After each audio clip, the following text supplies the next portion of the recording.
Hi there, folks. Today we're looking at mid-segments of triangles. And a mid-segment is basically, a mid-segment of a triangle is basically a segment that connects the midpoints of two of the sides of the triangle, all right? So each triangle has three mid-segments that we can draw depending on which sides we connect, all right? So below I have an example of a mid-segment, all right? And notice, it's the midpoint of one side connected to the midpoint of another side, all right? That's what the mid-segment is. And once again, we could draw other mid-segments here, like there would be one mid-segment down across here. If I divided this into two equal pieces, that would also be a mid-segment. So again, we're just connecting the midpoint of two of the sides, all right? And there's some special properties when it comes to mid-segments. So the mid-segment theorem, basically there are two things that the mid-segment gives us, all right? First of all, the mid-segment is parallel to the third side, and it's also half the length of that third side, all right? So when you look at the example above, right away, I know that this line and this line are parallel because the mid-segment is always parallel to that third side. And when we say the third side, we mean the side that wasn't connected by the mid-segment, all right? It's also half the length of that thing. So if I were to kind of label this, if I said, hey, the mid-segment has a length of x, this entire segment down here, this third side, would have a length of 2x. Okay? And so that idea that there's a relationship between not only the lengths, but also between kind of the angle at which we see these things appear. So one, they're parallel, and two, the mid-segment is half the length. Okay? For example, if I look at something like this guy, let's construct a mid-segment here. All right? So notice I have x, y, and z drawn. I could connect these to create a triangle. But now I want to draw the mid-segment of this triangle, all right? And if I were to draw the mid-segment of this triangle, I just need to find the midpoints of each side. And it says to show the AB so that it's parallel to YZ, all right? So I need the mid-segment of XY, and really I can find that simply by counting. I can say, you know what, XY, to get from X to Y, it's 1, 2, 3, 4, 5, 6, 7, 8 spaces. So I would just go 4, and that's the midpoint. Okay? So constructing midpoint is really, just remember, going halfway. To get from x to z, I would go down 8, and then over 1, 2, 3, 4, 5, 6. So to get to the midpoint, I go down 4 and over 3. I go halfway. All right? So right here, if I call this A and B, this is the mid-segment. All right? So now I have drawn that mid-segment, and I want to show that it's parallel and that it's half of YZ. All right, so to show that it's parallel, all I have to do is look at the slope. If you were to look at the slope of this line, the slope of this line is 0, and the slope of this line is also 0. So I can prove that these are parallel by looking at the slopes of these lines. That's what we do when we're talking about the coordinate plane here. Remember, if the slopes are the same, then these two lines are parallel. So right away, I've shown that A and B is parallel to YZ. And that's because the slopes are the same. So just a quick explanation here. And I showed that in my picture. Now, in terms of showing that AB is half of YZ, we just simply have to look at the measurements here. And I could use my distance formula if I needed to, but because these are horizontal lines, I can just count. You can look at the distance of this guy. The distance on this one is just 3 units. And then the distance on this guy, well, I can count. That's 6 units. All right, so right away, just by showing the measurements, I'm showing that AB is half the size. So let's see, AB, sorry, let me use a different color here. So AB does equal half the size of YZ. And again, that's because I just showed the length of each of them. AB equals 3, and YZ equals 6. Okay? And anytime we're doing stuff on the coordinate plane, we're typically boiling this thing down to numbers. All right? We can show certain things. We can show that things are parallel by examining the slope. We can show that things are perpendicular by examining the slope. All right? We can show that distances, that things are equal or certain values based on just finding the distance. Okay? So anytime we go back to the Cartesian coordinate plane and we look at a graph like this, we're always looking at things like slope and distance. Okay? And that can kind of show us these values. The next thing it tells me to do is to construct point C and show that it is parallel to the third side and half its length. All right? So I already created two of these. So let me redraw this guy.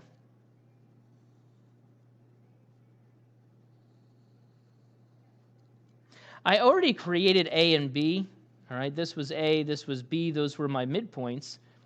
So it's telling me, hey, find the third midpoint, find C, which would be right here. Remember, it's half the way across YZ, and I can do that simply by counting. So there's point C, and it said construct the point C and show that it is parallel to the third side and half its length. So I want to just create another mid-segment here. Let's do AC. So if I created AC here, I want to show that AC is parallel to the third side and half its length. So I want to show that AC is parallel to XZ. All right. And I could have done this with something like BC as well, but I wanted to do a little bit of a tougher example here.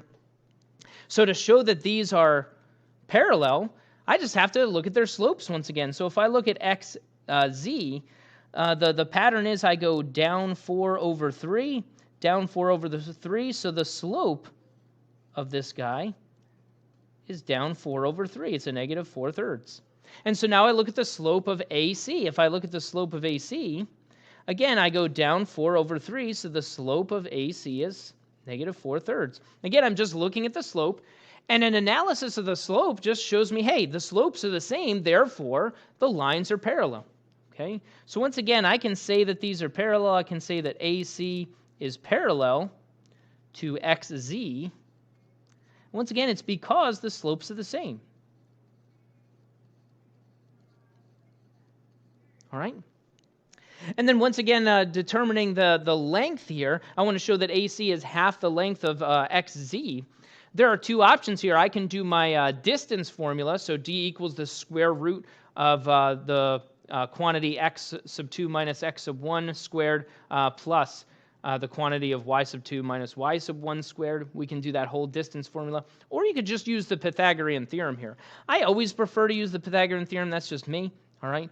But if I looked at the overall triangle here, the length of xy is 8 units, and the length of yz is 6 units. So doing the Pythagorean theorem, 8 squared plus 6 squared equals c squared.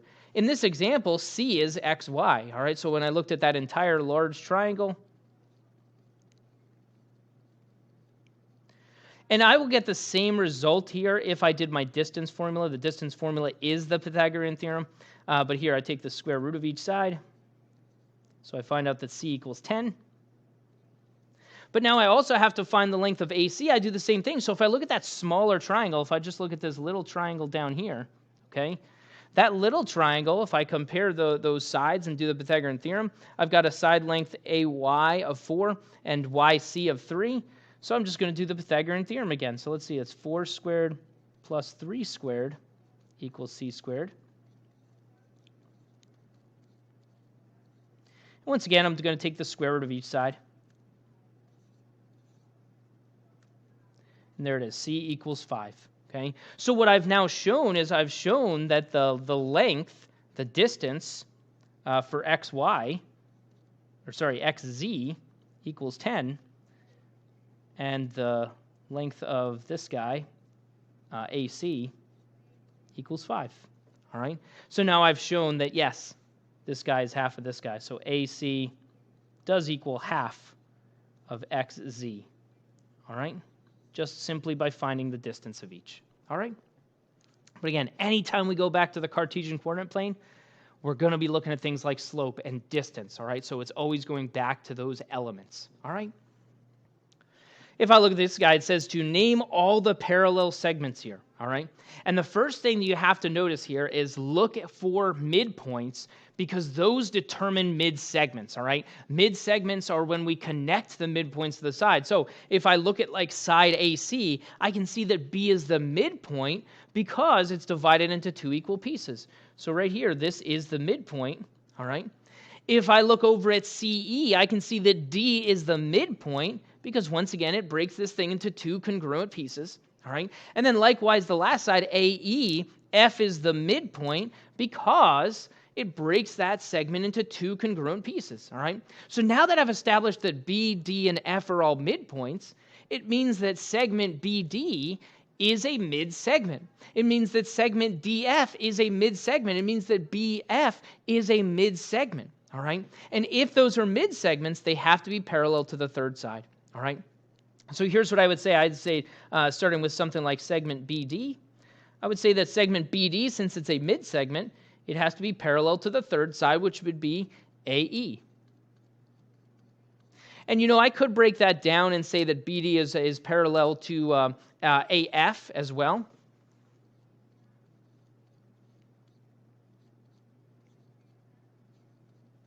Okay, because if it's parallel to that whole segment, it's parallel to the segments that make up that segment. And then likewise, I could say that BD is parallel to FE as well. Okay? And now I do the same thing with the next mid-segment. I might say BF. So BF is a mid-segment. It's got to be parallel to the third side, so it's parallel to CE. And then likewise, I could also say that BF is parallel to the pieces of CE, which would be CD and DE. And then the last mid-segment I have is a DF. So DF is a mid-segment. And again, that's going to be parallel to the third side. So DF is parallel to the third side, which is AC.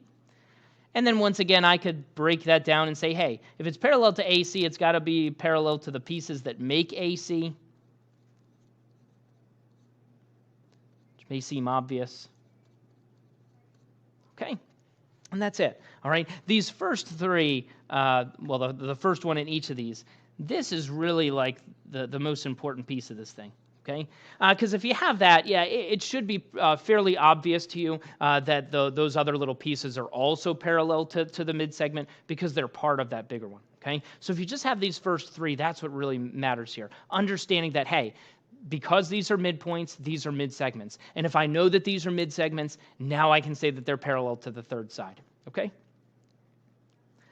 If I look at this one, finding values here based on the information that I know. So find the value of X and Y. And so once again, there are two things that I know here. Because B is a midpoint and C is a midpoint, it means that BC is a mid-segment. Okay? And I know that B is a midpoint because look at this thing. I can see the two dashes on each side. It breaks this into congruent pieces. C is a midpoint because it breaks AC into two congruent pieces. All right? So BC is a mid-segment, which means that BC is parallel to DE.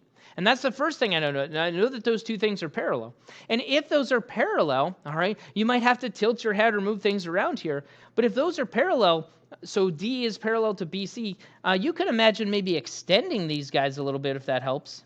But if I were to extend those to make it a little bit more easy to see, that means this guy right here, that's a transversal, okay? And so if that's a transversal, we can start to match up these angles because remember, if I have parallel lines, some of the angles are congruent, some of the angles are supplementary.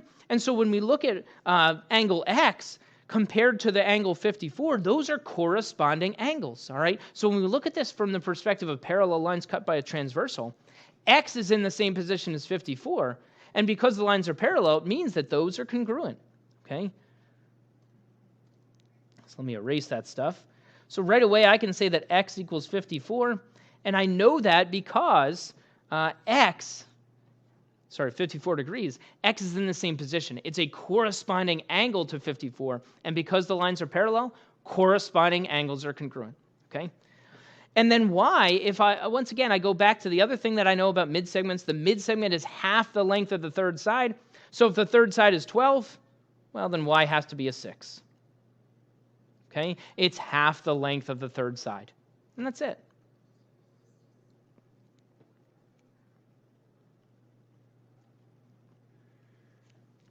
If we look at the next one here, we're going to assume that F, B, and D are all midpoints, so those form mid-segments. I didn't specifically state it here, but we're going to assume that FB is a mid-segment, BD is a mid-segment, and FD is also a mid-segment, okay? And I want to find X, Y, and Z.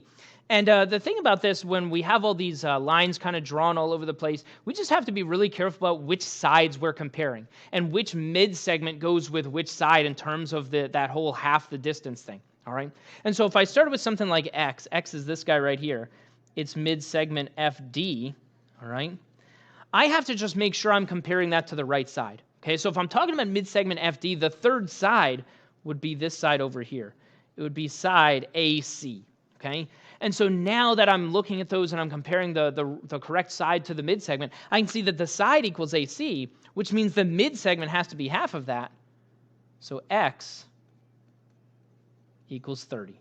Okay? And again, I know that because X represents the length of the mid-segment. The mid-segment is half of that third side. Okay? If I apply the same thing looking at something like Y then, again, if we are assuming that B is the midpoint, all right, it means that Y over here, well, that has to be half of the 60 also, because that's kind of the definition of the midpoint. So Y is also 30. Okay? It's got to be half of that 60. All right? And then the last one, Z is part of AE. So let's kind of reorient ourselves here. Now I want to compare this guy. I want AF, which is part of AE. Well, when I'm comparing that to a mid-segment, this is the mid-segment I want to compare it to. Okay? And if you kind of noticed what happened there, the mid-segment was the same as one of the pieces of that third side. And here it's going to be no different. Z is going to equal to 20. You might want to break this into another step and say, hey, the mid-segment is 20. It means the whole side is 40. But now, once again, if F is the midpoint, all right, it means that these two pieces are also 20. So right here, Z is also going to equal to 20 meters. Okay? And again, it's not difficult to kind of do twice this thing or half this thing. We just have to make sure we're comparing the right pieces. Okay? And we're comparing the correct mid-segment to the appropriate side. Okay?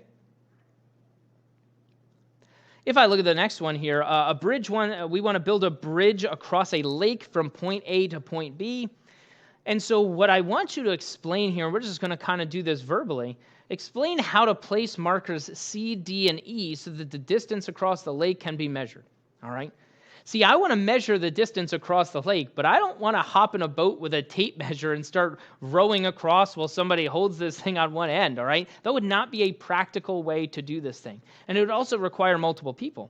The way this is set up, if we correctly place those markers, maybe they're stakes in the ground or something like that, if we correctly place those at C, D, and E, we can measure this all by ourselves without ever having to step in the water. Okay, and that's kind of what's important about this example. You know, people like surveyors and things like that do this kind of stuff all the time, where they take measurements from afar. All right, it would be really impractical to try to measure the distance across this lake by just literally measuring the distance across with a tape measure. Okay, and so this becomes a one-man job that's all done on dry land when we're using the measurements using points A, B, C, D, and E without actually measuring across AB, okay? And so the idea here is if I want this thing to work, if I started at A and I looked at B, if I were kind of measure out this way from A, I just want to measure out any distance I feel like to C, okay? So I could measure any distance to C, but then I just have to make sure that I measure the same distance from C to D, okay? All I have to do is make sure that these two distances, this guy and this guy, are the same, okay? And it could be kind of anything I want really at this point, all right? And it's just a matter of measuring out far enough that I'm clear of the lake, okay? So I want to measure C out far enough that I'm clear of the lake, and then I want to continue that same measurement to D, just to make sure that C is the midpoint here. On the other end, I want to do the same thing, except now D is established. I would measure this distance right here, from D to B, and I would cut that in half to find E. So I would just make sure that E is at the midpoint of D and B, all right? So again, I start at a point like A, I measure out to C, and then I measure out to D the same distance, okay? Now I'm looking at segment BD. I want to measure that and say, okay, let's drop a marker at the halfway point. That's where I drop E. And so the whole point of this is I'm constructing essentially a large triangle where I have midpoints C and E, making CE a mid-segment. And see, that's important because now I can easily take a tape measure and measure CE. And if I've done all this correctly and I measure CE as 322 yards, I now automatically know the distance from A to B, okay? Because CE is a midsegment, AB has to be twice that thing because the midsegment is half of that length. So this has to be 644 yards. Okay? And once again, that's powerful because we did all of this standing on the ground. We didn't have to go onto the lake to measure the distance across the lake. And it can be done with one person. Okay? And this is the kind of stuff, again, that surveyors do when they're kind of measuring things and doing different things like that. If you were to construct a bridge here, someone would come through and do this kind of thing to measure the distance, okay? They wouldn't row a boat out onto the lake and measure the distance with a tape measure, okay? We create a situation that favors us in terms of geometry, okay? We create a midsegment that is easily able to be measured so that I can double that to get the measure from A to B. Okay?